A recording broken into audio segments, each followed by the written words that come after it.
નમસ્તે વિદ્યાર્થી મિત્રો, આજે આપણે હિન્દી વિષયમાં ત્રીજું જે પ્રકરણ છે શરીર કે અંગ એમના વિશે આપણે માહિતી મેળવવાની છે. બરાબર, આજે આપણે ત્રીજું પ્રકરણ શરૂ કરીએ છીએ, શરીર કે અંગ. તો બધા જ બાળકો શરીરના જે વિવિધ અંગ છે, એટલે કે આપણા શરીરના અંગ છે, એમના વિશે તમે બધા પરિચિત જ હશો, ખરું ને? શું કામ? કારણ કે આપણને બધાને ખબર છે કે આ મારો હાથ છે, આને અંગૂઠો કહેવાય છે, આને આંગળી કહેવાય છે, આ બંને આંખ છે, કાન છે. બરાબર, તો આપણે શરીરના અંગથી પરિચિત છીએ, પરંતુ શરીરના અમુક ભાગ જેના નામ આપણને આવડતા નથી.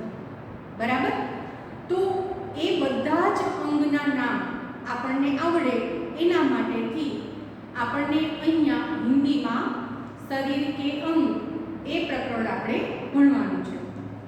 તો બાળકો, મારું ડ્રોઈંગ એટલું બધું સરસ નથી થતું, પણ મેં તમને સમજાવવા માટેથી શરીરના જે વિવિધ ભાગ છે એ ભાગની માહિતી આપવા માટેથી અહીંયા કાર્ટૂન જેવું પિક્ચર બનાવ્યું છે. બધાએ હસવાનું નથી હો. તો આજે હું તમને આ ચિત્ર દ્વારા શરીરના જે વિવિધ અંગ છે એમના વિશે માહિતી આપીશ. ત્યાર પછીથી આપણે શું કરવાનું છે, તો કે આ જે શરીરના અંગ છે એના નામ આપણે હિન્દીમાં પણ જોશું અને ગુજરાતીમાં પણ જોશું.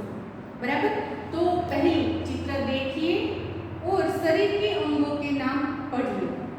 તો પહેલા તો મારે અહીંયા શું કરવાનું છે, લખવાનું છે. હું અહીંયા શરીરના વિવિધ અંગના નામ લખીશ, તમારે પછીથી એ વાંચવાના છે. બરાબર, તો ચાલો શરૂ કરીએ. ક્યાંથી શરૂ કરીશું? તો કે આપણા શરીરનો સૌથી ઉપરનો ભાગ કયો છે?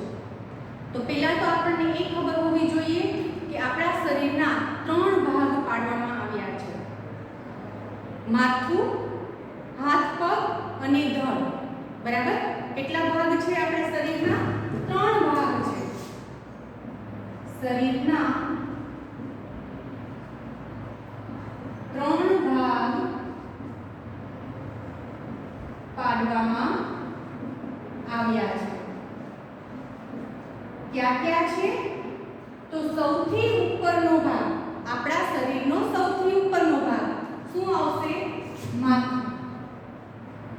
પછી બીજો ભાગ છે એની અંદર આપણે લઈશું હાથ અને પગ. બરાબર, અને ત્રીજો ભાગ છે એમાં લઈશું આપણે ધડ. તો સૌપ્રથમ આપણે આપણા શરીરના ઉપરના ભાગથી શરૂ કરીશું અને ક્રમશઃ આપણા શરીરના બધા જ ભાગ વિશે આપણે માહિતી મેળવીશું.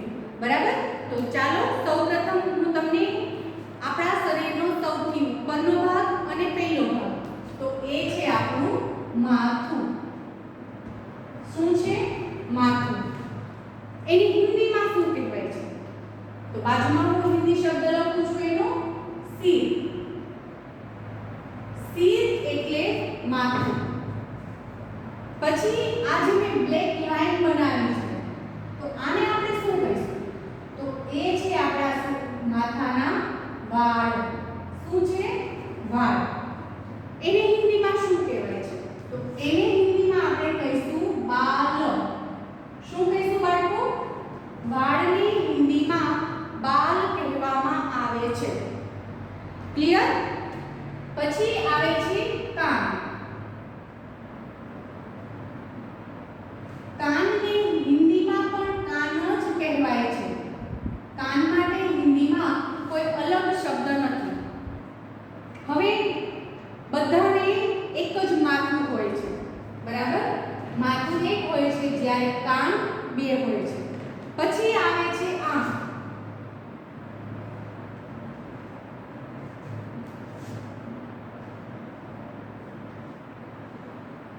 આંખને હિન્દીમાં પણ આંખ જ કહેવામાં આવે છે. આંખ કેટલી હોય છે? બધાને 2. કાન 2 હોય છે, આંખ 2 હોય છે, માથું 1 હોય છે. પછી આવે છે મુંહ. આપણે જે લીપ આવે છે ને, મોઢું ખોલીએ એ મુંહ, મોઢું. મોઢું છે એટલે આપણે હિન્દીમાં શું કહીશું? મુંહ. હિન્દીમાં એમને મુંહ કહેવામાં આવે પછી આ જે ભાગ છે એ ભાગ છે આપણું નાક, અને નાકને હિન્દીમાં પણ નાક જ કહેવામાં આવે છે.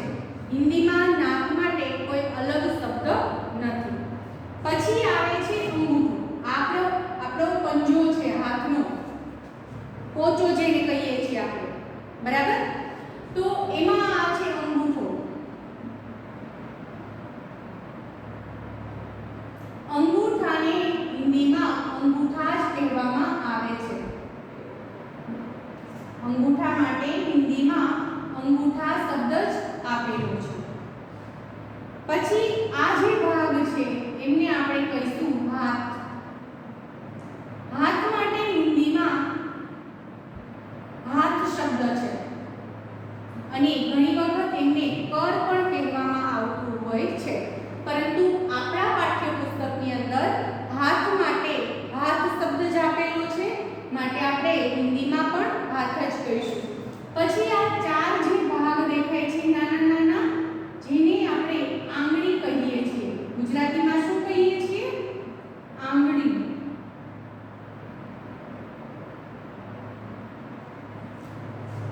આંગળીઓ ચાર છે એની સાથે, એટલે આપણે શું એમને માટે વાપરીશું શબ્દ આંગળીઓ, કારણ કે એકવચનમાં આંગળી, એક જ આંગળીની વાત કરતા હોય તો આંગળી, અને ચારે ચાર આંગળીની વાત કરતા હોય તો આંગળીઓ. જેના માટે હિન્દીમાં શબ્દ છે ઉંગલિયા. ઉંગલિયા, બરાબર? શું શબ્દ છે એના માટે? તો કે ઉંગલિયા શબ્દ છે એના માટે. પછી આ જે ભાગ દેખાય છે સેજ અમથો બેન વળેલો, એ આપણો જે હાથ છે, અને આ જે બાજુ છે, બરાબર? શું છે? બાજુ. આ જે ભાગ છે એ બાજુ, અથવા તો આપણે બાવડું કહીએ છીએ. તો હાથ અને આપણું બાજુ, બાવડું, એને જોડતો જે ભાગ છે એને આપણે કોણી કહીએ છીએ. ગુજરાતીમાં શું એમના માટે શબ્દ છે? કોણી. જ્યારે હિન્દીમાં એના માટે શબ્દ છે કુહની. હિન્દીમાં શબ્દ છે કુહની, બરાબર? પછી આ જે ભાગ છે અહીંયા ડ્રો કર્યો છે, આ ભાગ છે એ ભાગ છે કમર. હિન્દીમાં કમર માટે કમર શબ્દ જ આપેલો છે, એટલે કે કમરને કમર તરીકે જ ઓળખવામાં આવે છે. પછી આ જે ભાગ આપણે જોઈ શકીએ છીએ, આ ભાગ છે પેટ, અને હિન્દીમાં પણ એમના માટે પેટ શબ્દ જ વપરાયેલો છે. પછી આ જે રાઉન્ડ જેવો ભાગ બતાવ્યો છે એ શેના માટે છે? તો એ ભાગ છે છાતી. કયો ભાગ છે? છાતી. તો છાતી માટે હિન્દીમાં પણ જે શબ્દ વપરાયો છે એ શબ્દ છે સીના. સીના એટલે છાતી. પછી આ જે ભાગ છે સેજ અમથો રાઉન્ડ જેવો ભાગ છે, જેને આપણે ગરદન કહીએ છીએ. ડો. શું કહીએ છીએ ગુજરાતીમાં? ડો. પરંતુ એના માટે હિન્દીમાં શબ્દ છે ગરદન. ડો અથવા તો આપણે ગળું પણ કહીએ છીએ. અહીંયા આપણને બુકમાં ગળું શબ્દ આપ્યો છે, એટલે આપણે ત્યાં ગળું લખીશું, બરાબર? તો ગળું, જેના માટે હિન્દીમાં શબ્દ વપરાયેલો છે ગરદન. પછી આ જે ભાગ છે એ છે ખંભો. ખભો. ખભો, જેના માટે હિન્દીમાં શબ્દ વપરાય છે ખભો, જેના માટે હિન્દીમાં શબ્દ વપરાય છે કંધા. કયો શબ્દ વપરાય છે? કંધા. પછી આ જે ભાગ આપણને દેખાય છે આ છે કાંડું.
હિન્દીમાં એના માટે શબ્દ છે પેર,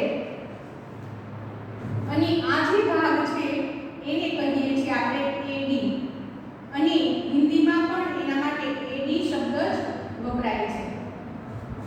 પછી આ જે ભાગ આપણે દેહ જોઈએ છીએ એને કહેવાય છે ઘૂંટી. હિન્દીમાં એના માટે શબ્દ છે ટખના. ટખના એટલે ઘૂંટી. બરાબર. તો લગભગ આપણા શરીરના બધા જ જે ભાગ છે એના નામ અહીંયા આવી ગયા છે. ફરી એક વખત હું તમને રિમાઇન્ડ કરી દઉં. ફરી પાછું તમને એક વખત બતાવી દઉં. જો આ જે બ્લેક ભાગ છે દેખાય છે લાઈનિંગ, એને આપણે કહીએ છીએ માથાના વાળ. આખો આ જે ભાગ છે એને કહીએ છીએ માથું. આ બંને આંખ છે, આ બંને કાન છે, આ જે છે એને આપણે મોં તરીકે ઓળખીએ છીએ. મોઢાનો અંદરનો ભાગ છે ને એ બતાવવાનો પ્રયત્ન કરે છે. જો બહારથી તમે જોશો તો એ બંને હોઠ દેખાશે. બરાબર. પછી આ જે ભાગ છે એ છે ગળું. આ જે ભાગ છે એ છાતીનો ભાગ છે, આ પેટનો ભાગ છે, આ જે ભાગ દેખાય છે એ કમર છે, આ બંને પગ છે, આ પગની આંગળીઓ અને અંગૂઠો છે, આ પગની એડી છે. પછી અહીંથી સેજ બેન્ડ વળેલો ભાગ તમે જે જોઈ શકો છો એને કહેવાય છે ઘૂંટણ, એટલે કે ગોઠણ. અને આ જે છે એ પગ છે. પછી અહીંથી જે ભાગ દેખાય છે એને કહેવાય છે ઘૂંટી. હિન્દીમાં એમના માટે ટખના શબ્દ છે. પછી આ જે ભાગ છે આપણા હાથનો અહીંથી આમ બેવડો વાળીએ છીએ, આ જે ભાગ છે એને આપણે કહીએ છીએ ઘૂંટી, કોણી. બરાબર. તો આ કોણીનો ભાગ બતાવેલો છે. આ છે એ આપણી આંગળીઓ છે 4 હાથની, અને આ અંગૂઠો છે.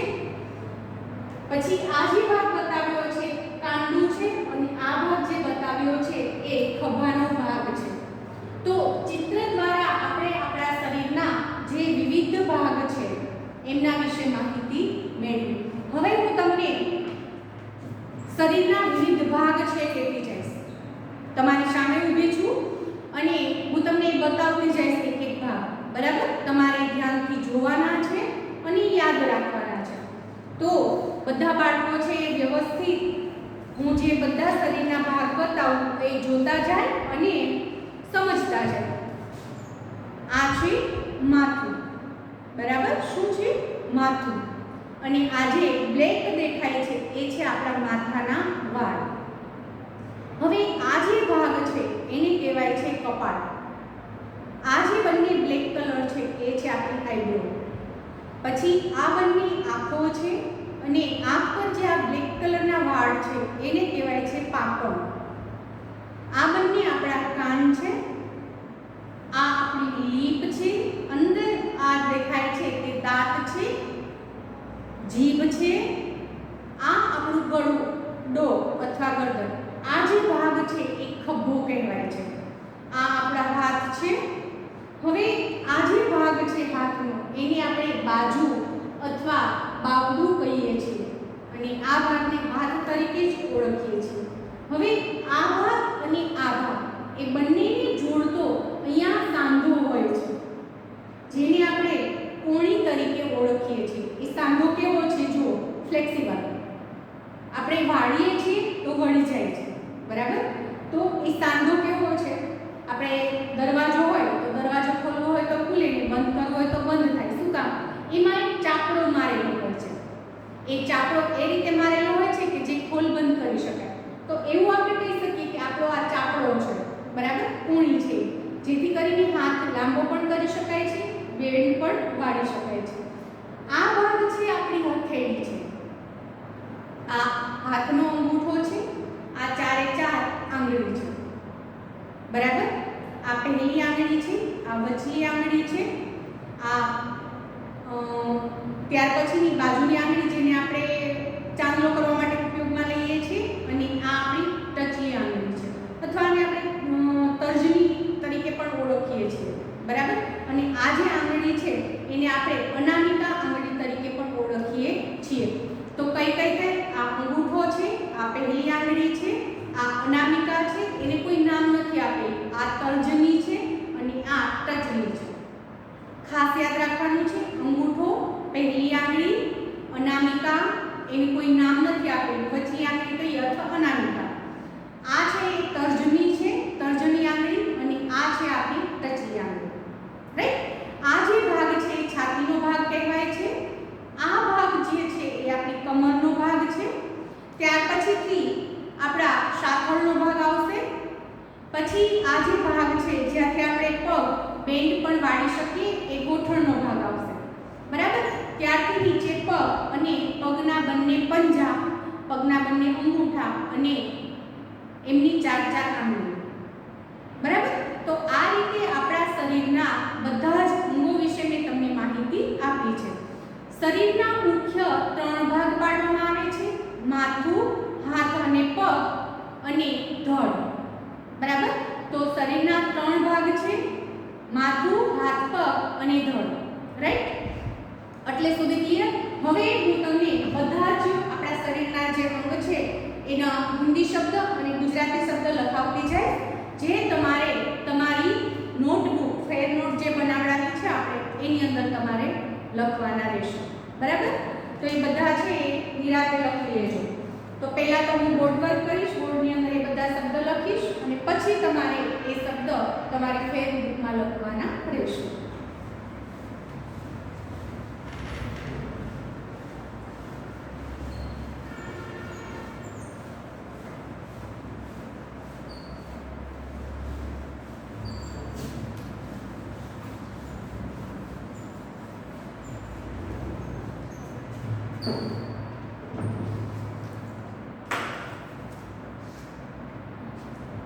પહેલો શબ્દ છે શિર. શિર એટલે માથું. બરાબર? પછી બીજો શબ્દ છે નાખૂન.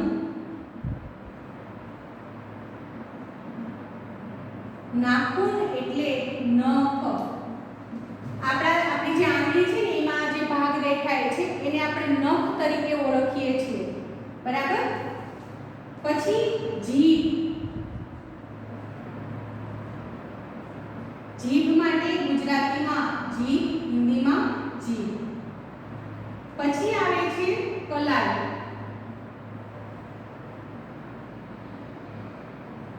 કલાઈ એટલે કાંડું. આ આપણી કલાઈ કહેવાય છે, કાંડું કહેવાય છે. બરાબર? પછી ચમડી. ચમડી એટલે ચામડી. આજે આપણે સ્કિન કહીએ છીએ ને, કોઈની વ્હાઇટ સ્કિન હોય છે, કોઈની ગૌવર્ણી હોય, કોઈની શ્યામલી હોય. બરાબર? તો એ ચામડી. પછી દાઢ.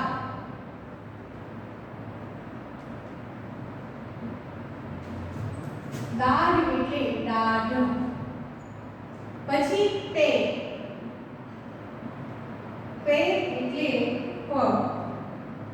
ત્યાર પછી આવે છે હડ્ડી. હડ્ડી એટલે હાડકું. હડ્ડી એટલે હાડકું. ત્યાર પછીનો શબ્દ છે બાંહ. બાંહ એટલે બાજુ. હાથનો ઉપરનો અર્ધ ભાગ, આપણો આખો હાથ છે એનો કોણીથી ઉપરનો જે ભાગ એટલે કે હાથનો ઉપરનો અર્ધ ભાગ, જેને આપણે બાજુ કહીએ છીએ. બાજુ, હાથનો ઉપરનો અર્ધ ભાગ.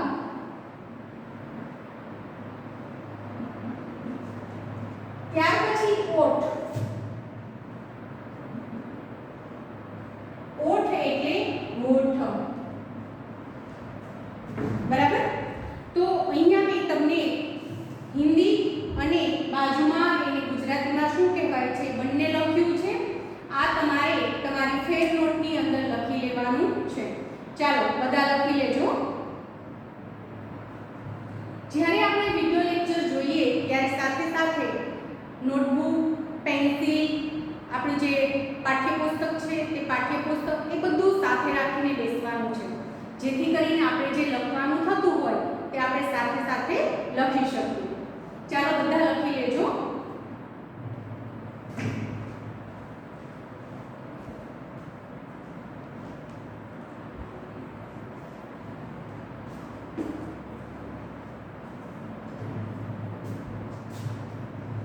બધાને લખાઈ ગયું હશે, બરાબર?